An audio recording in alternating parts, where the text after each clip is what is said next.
Bonjour à toutes et tous et soyez les bienvenus dans ce nouvel épisode de l'Imaginoire. L'Imaginoire est une émission radio réalisée en étroite collaboration avec des personnes touchées de près ou de loin par la déficience visuelle. Si c'est votre cas, ou si vous êtes de la famille, un aidant, une structure associative locale ou nationale, eh bien contactez-nous et faisons ensemble. Liberté d'expression et sensibilisation du grand public sont, pour faire très court, nos principaux objectifs. Écrivez-nous à l'imaginoire, @lilo.org. Vous pouvez également nous retrouver sur Instagram, YouTube ou Facebook. Dans cet épisode, l'Imaginoire repasse en mode portrait inspirant. On part à la rencontre d'Odile, fraîchement retraitée, mais plus que jamais en activité. Mais je n'en dis pas plus et lui laisse le soin de vous expliquer tout ça. On vous souhaite une bonne écoute. Odile Fauconne. Et une belle rencontre. Retraitée. Depuis quand ? Depuis 3 ans. Est-ce que c'est la belle vie ? C'est la belle vie. J'habitais un tout petit village. J'ai eu un petit problème visuel à l'âge de 7 ans. Donc une dégénérescence maculaire mais très légère qui m'a empêchée de voir au niveau central. C'est une déficience visuelle centrale mais qui m'a permis de continuer mes études, enfin sans problème. Voilà, c'était juste une petite perte visuelle. Mais c'était vraiment imperceptible. Mes parents s'en sont aperçus parce que je lisais énormément et je m'étais approchée un peu plus du livre. Donc ils se sont un peu inquiétés et c'est là où on s'est aperçu que je n'avais plus de vision centrale. Je ne me suis pas fait plus de soucis que ça, sachant que j'y voyais, que je faisais tout ce que j'avais envie de faire. J'ai eu 2 enfants, j'ai beaucoup voyagé, j'avais une galerie d'art contemporain, je bougeais beaucoup. Voilà, je suis une personne qui... Voilà, ça ne m'a pas empêché de faire plein de choses. C'était très léger. C'est que cette déficience avait un 2e stade. Et le 2e stade, je l'ai eu à 45 ans. Voilà, où j'ai perdu complètement la vue en 6 mois. Totalement, sachant que je vois le clair et le sombre. D'accord. Voilà, c'est très infime. Je ne suis pas complètement dans le noir. Donc c'est important aussi pour, au niveau de ses repères visuels dans sa maison, dans son jardin, dans la rue, voilà. Mais après, ça a été plus compliqué puisqu'il a fallu quand même que je parte dans une clinique de rééducation qui s'appelle la Ramave à Nîmes. Donc je suis partie pendant 4 mois. Donc mon entreprise, à ce moment-là, trouvait des solutions pour que je puisse reprendre mon travail, entre guillemets, normal. Donc quand je suis revenue de ces 4 mois de semi-hospitalisation, puisque j'y allais le soir et le matin et je rentrais le soir, j'avais des cours de ce qu'on appelait de vie journalière. On réapprenait à marcher, à manger, à empiler des cubes avec des ergothérapeutes. Voilà, on réapprenait la vie comme un enfant. Et j'ai accepté de jouer le jeu et ça m'a fait énormément de bien. J'étais aussi suivie par une psychologue. Au bout de ces 4 mois, j'ai pu reprendre une activité entre guillemets professionnelle. Alors je me suis mise à mi-temps par contre, à temps partiel.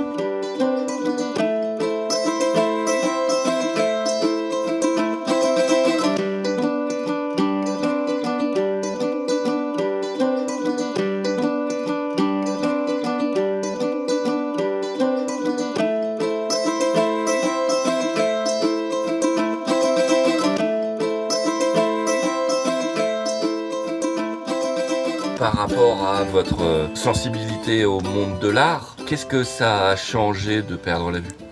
J'ai tout arrêté, donc en 2008. Et j'avais envie de reprendre des repères culturels dans ma ville parce que j'avais fait énormément de gros projets. J'avais travaillé avec des personnes comme Yann Arthus Bertrand, comme Alain Micli, voilà. Et j'avais envie, pour moi, là c'était égoïstement pour moi, de recréer un petit projet culturel. Et il n'y avait qu'une chose à faire, c'était me lancer dans la programmation de pièces de théâtre, de lecture, de poésie. Et comme j'ai un appartement qui est un peu atypique, j'ai pu organiser et créer ce petit lieu donc de 29 personnes. Voilà, je n'étais pas seule. J'ai toujours travaillé avec un entourage qui était partant pour tous les projets, aussi bien pour les projets que de l'association Valentin Oui, que des projets de la Maison de la Parole.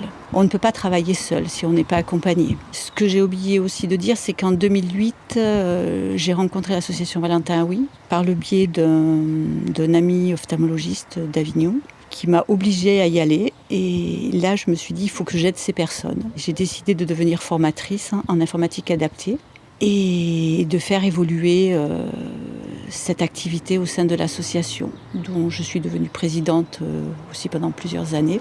De là, j'ai travaillé aussi pour l'association et la fondation Valentin Oui sur Paris. On était un groupe de 13 personnes et on a créé aussi un institut de formation en informatique adaptée et nouvelles technologies qui rayonne sur toute la France.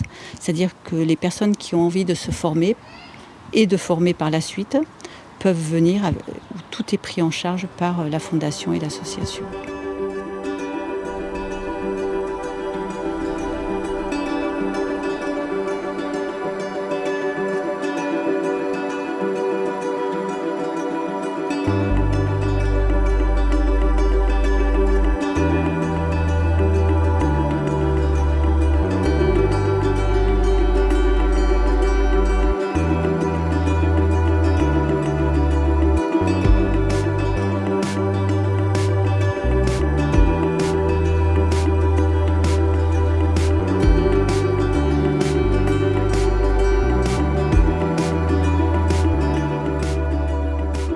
Vous êtes bien à l'écoute du portrait inspirant d'Odile. Il est temps maintenant de parler d'Avignon, de son festival et de la salle dont Odile s'occupe. Vous êtes à l'écoute de l'Imaginoire, retour à l'entretien. Avignon est une ville avec de nombreuses salles de spectacle, hormis que les compagnies louent la chaise. Voilà, et ça coûte très cher, c'est-à-dire une salle de 50 places, c'est entre 5 000 et 6 000 euros le créneau horaire. Et ce que j'ai décidé de faire, puisque moi j'étais salariée d'une grosse entreprise, donc j'ai décidé de travailler avec ces compagnies en co-réalisation. C'est-à-dire que dès la première année, quand les compagnies ont su que je permettais à des artistes de venir à moindre coût, je ne vais jamais les chercher, c'est eux qui viennent à moi. Ouais, bien sûr. Et ça m'a permis, je programme en principe 8 spectacles par jour, à peu près 8 sur 3 semaines. Pendant le festival ? Pendant le festival d'Avignon. Voilà. D'accord. Après, je vous dis, pour toute la partie technique, j'ai mon compagnon, Jean-Louis, qui est très présent. La partie sécurité aussi, parce qu'on ne sait pas que d'être programmatrice. Moi, j'ai le plus beau rôle, puisque moi, je programme et puis je crée mes créneaux horaires en fonction des desiderata des artistes. Et des fois, ce n'est pas simple. Voilà, j'y insère un spectacle d'enfants le matin. Et puis, surtout, beaucoup de textes et de poésie. Voilà. Et les personnes qui viennent dans la petite salle sont des personnes qui vont dans des grandes salles, qui vont dans le IN. Moi, je fais partie du festival Off. Elles recherchent autre chose. Elles peuvent complètement fermer les yeux et se laisser entraîner et puis se laisser ouvrir sur la moindre parole qui est dite. C'est un rapport complètement différent. Déjà, on est proche de l'artiste, puisque c'est tout petit. Et je fidélise des spectateurs qui viennent tous les ans parce qu'ils savent qu'ils vont trouver autre chose que dans les autres salles où je vais, où je me rends aussi. Mais c'est un peu différent. Voilà. Et en 2016, j'ai eu le prix du Off dans la catégorie poésie, conte et lecture. D'accord. Voilà. J'étais très fière.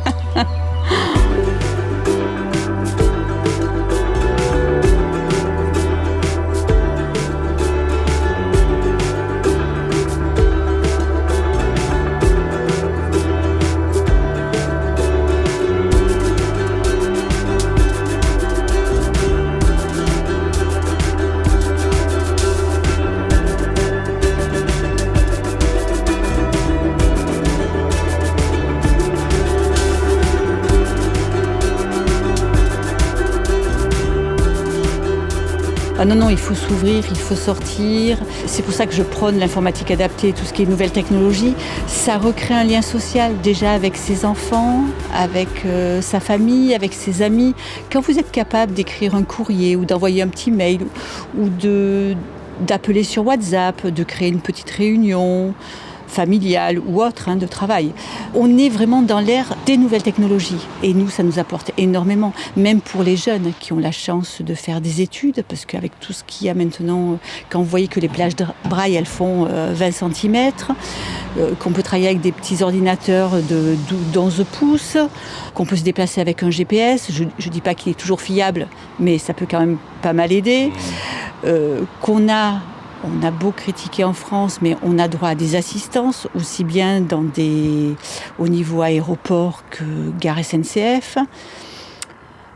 Transport en commun, quand même, on peut faire des choses. On peut sortir, on peut bouger. Vous savez, un jour sur un quai, mon train, bien sûr, a été en panne et j'ai dû changer de train. Bien sûr, j'étais complètement perdue parce que changer de train, quand on vous annonce que vous n'avez pas d'autre choix. Je suis descendue sur le quai, j'ai demandé à une personne que je sentais à côté de moi en lui demandant si éventuellement il pouvait me prêter son bras pour aller reprendre le deuxième train. Il a accepté sans problème et il m'a dit, vous savez, c'est la première fois que je vois une personne non-voyante voyager toute seule. Voilà.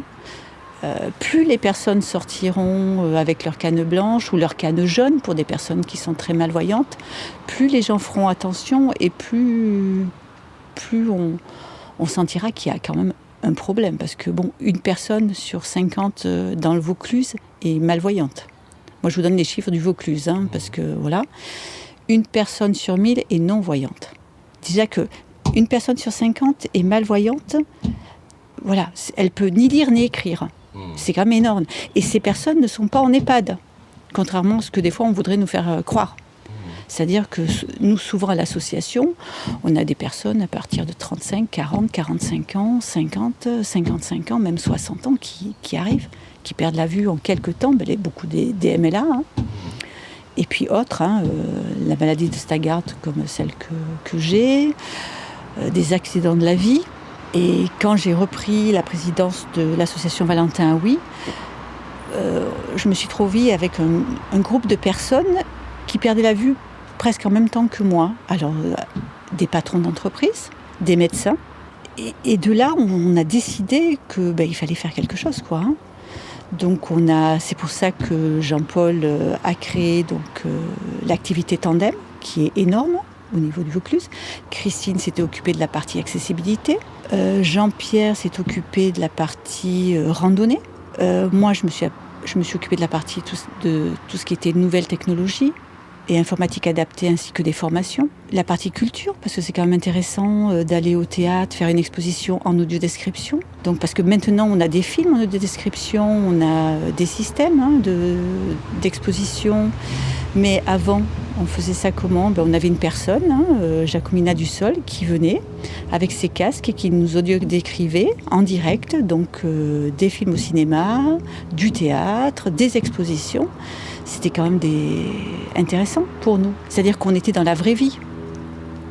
Après, j'ai travaillé beaucoup aussi avec la Fondation Calvé, le musée Calvé. C'est-à-dire qui ont créé des plaques tactiles qui permettaient donc de découvrir 7 ou 8 tableaux. Donc en écoutant un texte. Donc j'ai travaillé sur ces textes. Parce qu'il y a une façon aussi d'appréhender un tableau quand on peut le toucher ou une sculpture. Voilà.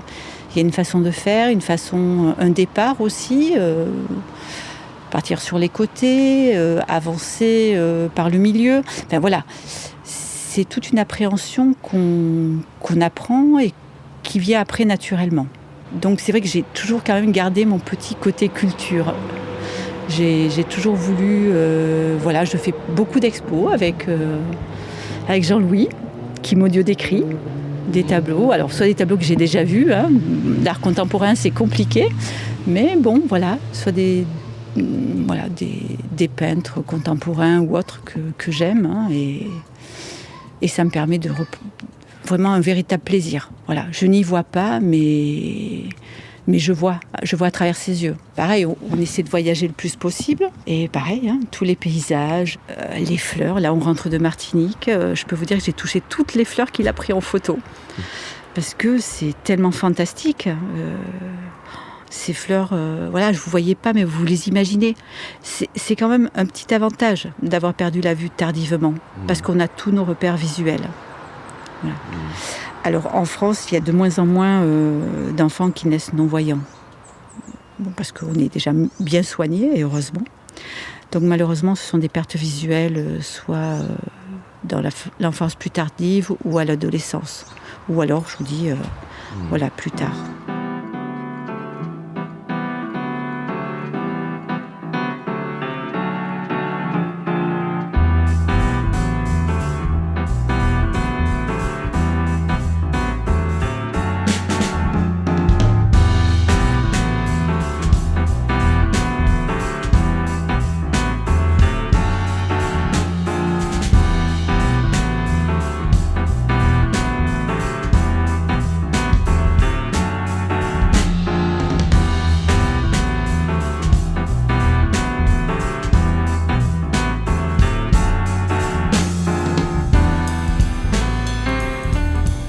J'ai toujours aimé aider des personnes, aussi bien dans la culture, socialement.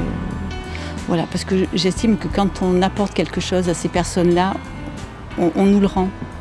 On nous le rend automatiquement. Voilà. Après, c'est ma façon de vivre, c'est ma façon depuis tout le temps. Ça fait 43 ans que je suis dans l'associatif et je ne reviendrai pas sur tout ça. C'est trop important pour moi. J'aurais été incapable de créer une entreprise. Par contre, monter des projets avec une équipe, j'adore. Sachant que si on s'entoure des bonnes personnes et de belles personnes, on peut faire énormément de choses. Quand j'ai perdu la vue, il a fallu que je trouve un transport pareil pour aller le matin travailler et le soir pour rentrer. Parce que pendant 2 ans, je n'ai pas voulu toucher à ma canne blanche quand même, pour sortir de chez moi. Donc, je suis devenue présidente d'une association qui s'appelait Minibus Service, qu'on a fermée l'année dernière, qui transportait des personnes socialement en difficulté. On les transportait parce qu'elles avaient trouvé du travail ou des formations. Donc, c'était vraiment ponctuel, c'est-à-dire sur 4 à 6 mois à 1 an, le temps qu'elles puissent trouver un peu d'argent ou qu'elles puissent se remettre à flot pour s'acheter, un vélo électrique, une voiture, etc. pour se déplacer. Et moi, du coup, j'ai profité en tant que présidente de l'association de ce petit avantage, c'est-à-dire que pendant 2 ans, j'ai mon chauffeur qui venait me chercher devant la maison et qui m'amenait à mon bureau. Après, je me suis mieux débrouillée, mais quand même, voilà, c'était important.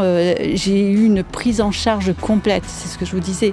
J'apportais d'un côté, mais on me donnait 100 fois plus de l'autre. Et puis, je vous dis, très entourée.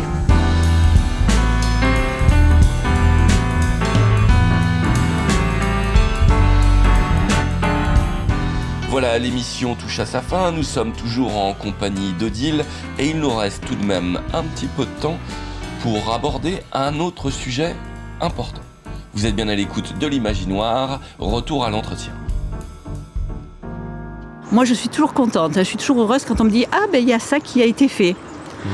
Mais non, il n'y a rien qui est fait. Alors, au niveau accessibilité, c'est catastrophique. Catastrophique au niveau d'une gare comme Avignon et qui vient d'être refaite, qui n'est pas du tout accessible aux fauteuils roulants, admettons.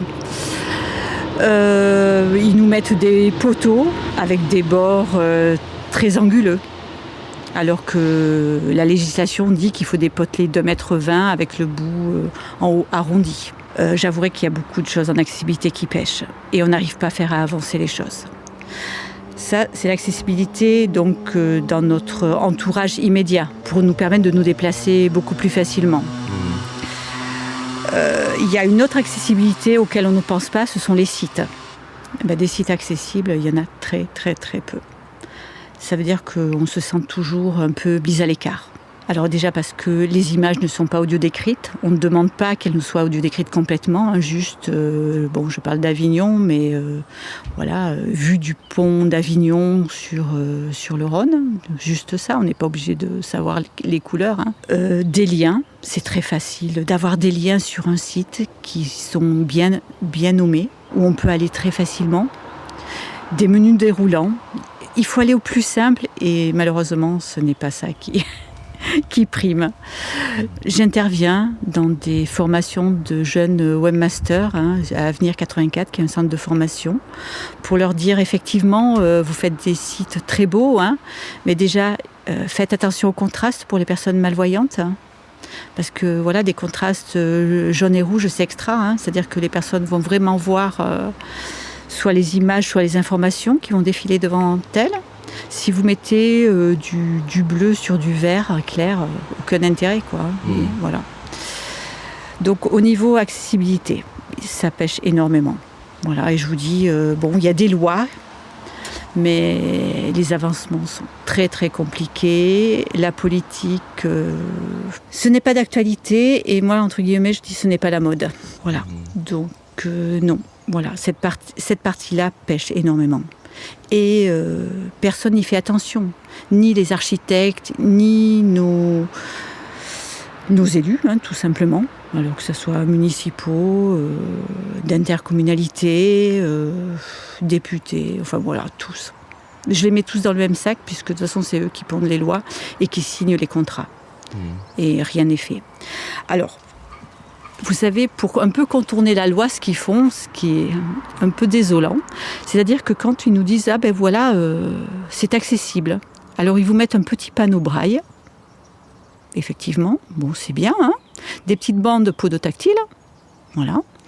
Hormis qu'il n'y a que 5% et encore de personnes qui lisent le braille. Donc les personnes à 45, 50 ans, 60 ans, si elles se mettent au braille, c'est que c'est des personnes qui sont très très fortes. Mais on est tous au lecteur d'écran, à la synthèse vocale. C'est tellement facile, soit d'interroger, soit simplement d'aller tapoter sur son téléphone, sur sa tablette, ou d'aller taper sur son ordinateur, sur son clavier. Voilà, donc c'est un peu détourner cette loi. Je ne dis pas qu'il ne faut pas de braille, les enfants ont besoin du braille pour prendre à lire et à écrire, et à avancer dans leur vie et à faire des études. Mais nous, qui sommes adultes, lors de notre perte visuelle, non, on ne s'y met pas, déjà parce que c'est très compliqué. Déjà, il faut qu'on apprenne à appréhender des objets, à cuisiner, à repasser, à se déplacer dans notre vie de tous les jours. Donc j'en connais très peu qui s'y mettent. Il y a des exceptions, bien sûr. Mais voilà. Donc voilà. Donc un lieu n'est pas accessible parce qu'il y a une plaque braille. Mais s'il y avait, admettons, je sais pas moi, un petit dictaphone audio ou alors une synthèse vocale qui se déclenche à part une balise, tout simplement, ça serait quand même plus intelligent, et ce qui permettrait qu'on puisse, comme un feu sonore, vous voyez, juste qu'on puisse détecter et savoir où on est. Voilà, tout simplement. Rentrer dans une mairie, rentrer dans un office de tourisme. Nous, on peut passer devant, on a des balises qui coûtent très peu d'argent, mais il faut avoir la volonté de nos institutions, et cette volonté n'existe pas. Voilà, c'est bien dommage.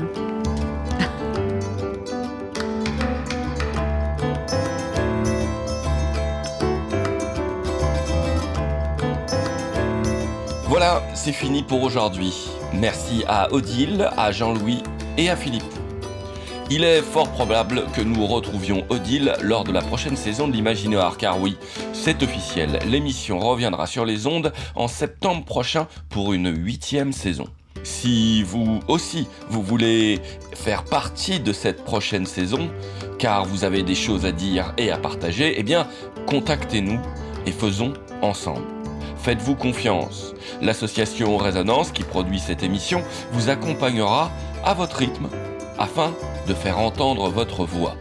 Contactez-nous par mail l'imaginoire, limaginoir @lilo.org. Retrouvez-nous sur Instagram, l'imaginoire-8 radio, Facebook ou YouTube. Vous pouvez également contacter votre radio qui nous passera le message. L'Imaginoire est une émission produite par l'association Résonance.